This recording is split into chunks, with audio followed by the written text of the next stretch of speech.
அனைவருக்கும் வணக்கம். கலியுக மந்திர சேனலுக்கு உங்களை அன்புடன் வரவேற்கிறோம். இந்த கலியுகத்தில் தீய சக்திகள், எதிரிகள் மற்றும் துரோகிகளால் நமக்கு வரும் பிரச்சனைகள் ஏராளம். இதிலிருந்து நம்மை காக்க ஒரு காவல் தெய்வம் உண்டு. அவர்தான் வீரத்தின் வடிவான ஸ்ரீ கருப்பண்ணசாமி. அவர் ஒரு குல தெய்வம் மட்டுமல்ல, நம்மை ஆபத்துகளில் இருந்து காக்கும் அதிபயங்கரமான காவல் தெய்வம். இவரை வழிபடுவதற்கு போகர் சித்தர் ஒரு மிக எளிமையான ஆனால் சக்தி வாய்ந்த உபாசனை முறையை வகுத்து கொடுத்திருக்கிறார். இந்த அபூர்வமான இரகசியத்தை தான் இன்று நாம் விரிவாக பார்க்க போகிறோம். கருப்பண்ணசாமி என்றால் வெறும் காவல் தெய்வம் மட்டுமல்ல, அவர் சிவபெருமானின் அம்சமாகவும் 14 சித்தர்களுக்கு துணை நின்றவராகவும் கருதப்படுகிறார். அவரது கையில் இருக்கும் அரிவாள் எதிரிகளை அழிப்பதற்கு மட்டுமல்ல, நம் மனதிலுள்ள ஆணவம், பொறாமை போன்ற தீய எண்ணங்களையும் வெட்டி வீசும் சக்தி கொண்டது. கருப்பு என்பது இருளை குறிக்கும். அந்த இருளில் இருந்து நம்மை பாதுகாப்பவர் அவர். அதனால்தான் கள்ளர், காவல், காடு, மலை என அனைத்து இடங்களிலும் இவரது ஆட்சி நடக்கிறது. இவர் உக்கிரமானவராக தோன்றினாலும் மன தூய்மையுடன் வழிபடும் பக்தர்களுக்கு ஒரு தாயைப் போல் கருணையுடன் துணையாக நிற்பார். 14 சித்தர்களில் தலை சிறந்தவரான போகர் ஞானத்திலும் ஆற்றலிலும் நிகரற்றவர். கலியுகத்தில் மனிதர்கள் சந்திக்கும் இன்னல்களை உணர்ந்த அவர் பல எளிமையான வழிபாட்டு முறைகளை வகுத்தார். அப்படித்தான் கருப்பண்ணசாமியை வழிபட மிக குறைந்த பொருட்களுடன், சக்தி வாய்ந்த மன ஒருமைப்பாட்டுடன் செய்யக்கூடிய ஒரு உபாசனை முறையை நமக்களித்தார். இந்த உபாசனை சாதாரண பூஜையை விட ஆழமானது.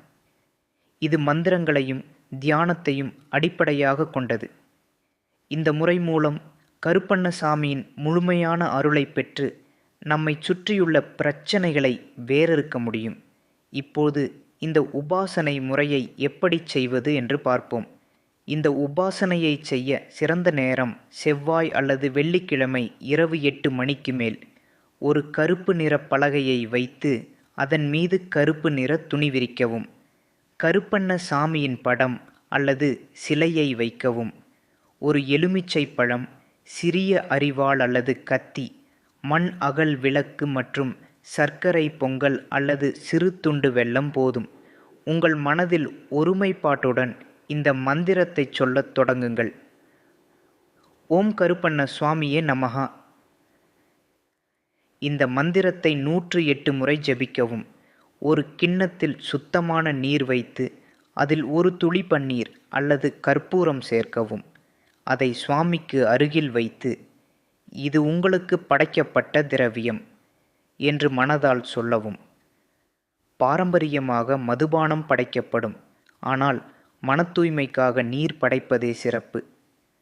மந்திர ஜபம் முடிந்ததும் உங்கள் கண்ணை மூடி கருப்பண்ணசாமி உங்கள் வீட்டில் காவலுக்கு நிற்பதாகவும் உங்கள் வீடு ஒரு பாதுகாப்பு அரணுக்குள் இருப்பதாகவும் கற்பனை செய்யுங்கள். பூஜை முடிந்ததும் நீங்கள் வைத்த எலுமிச்சை பழத்தை 2ஆக வெட்டி அதன் சாற்றை வீட்டு வாசலில் தெளிக்கவும். இது உங்கள் வீட்டிலுள்ள எதிர்மறை சக்திகளை நீக்கி துர்ச்சக்திகள் நுழையாமல் தடுக்கும். இந்த எளிய உபாசனை முறையை நீங்கள் தொடர்ந்து செய்யும்போது உங்கள் வாழ்வில் மிகப்பெரிய மாற்றங்களை காணலாம். எதிரிகளின் தொல்லைகள், பொறாமைகள் மற்றும் செய்வினை கோளாறுகளில் இருந்து முழுமையான பாதுகாப்பு கிடைக்கும். நீண்ட நாட்களாக இருக்கும் வழக்குகள், சொத்து பிரச்சனைகள் போன்ற சிக்கல்கள் தீரும். மனபயம் நீங்கி தன்னம்பிக்கையும் தைரியமும் பெருகும். தொழில் மற்றும் தனிப்பட்ட வாழ்வில் சந்திக்கும் தடைகளை கருப்பண்ணசாமி தனது அரிவாளால் வெட்டி வீசி உங்களுக்கு வெற்றி பாதையை அமைத்து கொடுப்பார். போகரின் அருளால் நாம் பெற்ற இந்த உபாசனை வெறும் வழிபாடு மட்டுமல்ல, அது ஒரு ஆற்றலை உருவாக்கும் பயிற்சி. முழு நம்பிக்கையுடன், மன தூய்மையுடன் இதை செய்யும்போது கருப்பண்ணசாமியின் காவல் என்றும் உங்களுக்கு கிடைக்கும். இந்த வீடியோ உங்களுக்கு பயனுள்ளதாக இருந்திருக்கும் என்று நம்புகிறோம். இது போன்ற பல அபூர்வமான சித்த ரகசியங்களை அறிய எங்கள் கலியுக மந்திர சேனலை சப்ஸ்கிரைப் செய்து இந்த வீடியோவை உங்கள் நண்பர்களுக்கும் பகிருங்கள். நன்றி. வணக்கம்.